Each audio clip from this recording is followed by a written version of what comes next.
Assalamualaikum warahmatullahi wabarakatuh. Di pagi hari ini saya akan membawakan apel pagi dengan tema Jangan malas.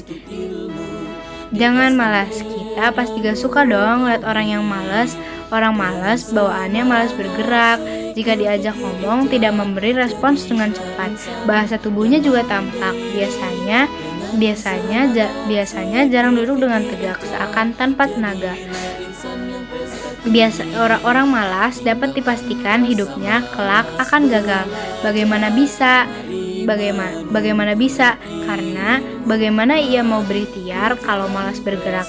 Orang di sekitarnya sudah melakukan banyak aktivitas berganti-ganti, sedangkan ia tetap duduk di tempat sambil memandang orang lewat. Atau cuma menonton televisi. Bahkan ada yang hanya tiduran saja. Ia tidak menyadari bahwa waktu akan terus bergerak. Tanpa kita imbangi dengan bergerak, hidup kita akan tergerus waktu.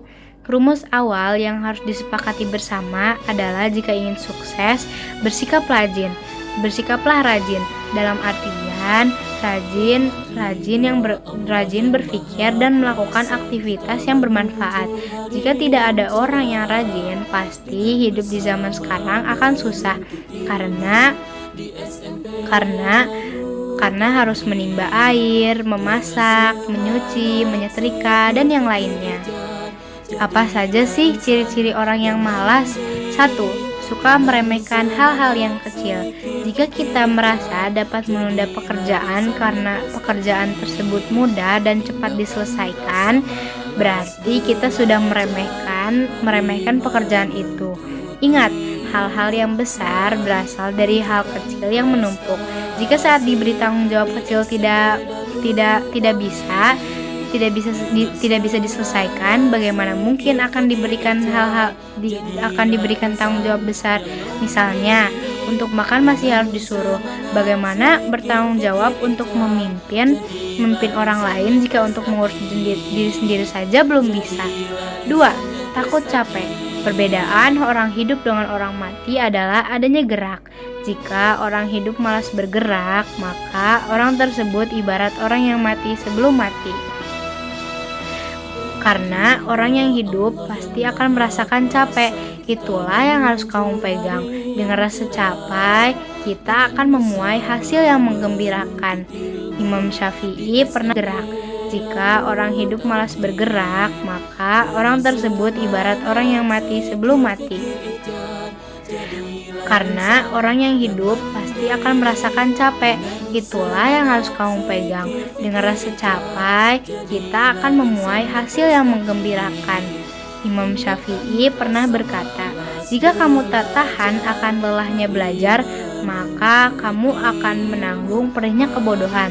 Nah, jika saat ini kita malas, kita harus bersiap menyongsong berbagai kepedihan hidup, seperti kebodohan, keterbelakangan, dan kemiskinan.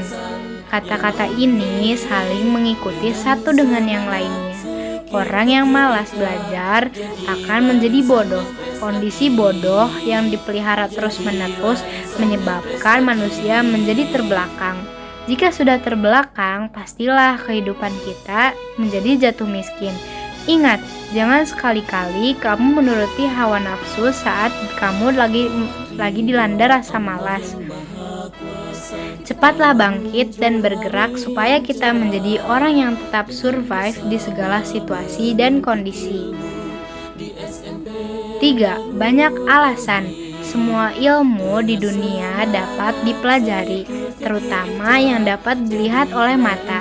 Misalnya, ilmu yang berbentuk keterampilan tentu dapat ditiru. Intinya, gak ada alasan untuk gak dapat mempelajari atau melakukan sesuatu. Hindari memakai alasan, itu susah, itu mahal, aku gak punya waktu, aku sibuk, dan lain-lain. Semua itu cuma alasan buat menghindar alias malas. Coba tanya, kata hatimu, apakah itu benar-benar alasan utamamu untuk menolak aktivitas itu? 4. Suka menunda pekerjaan. Ini termasuk ciri orang yang malas. Penyakit entar sering dikemukakan terlebih dahulu sebelum beraktivitas. Misalnya ada orang yang mengatakan, "Ayo kerjakan PR-nya sekarang." Jika jawabanmu entar, berarti virus malas sudah menjangkitmu.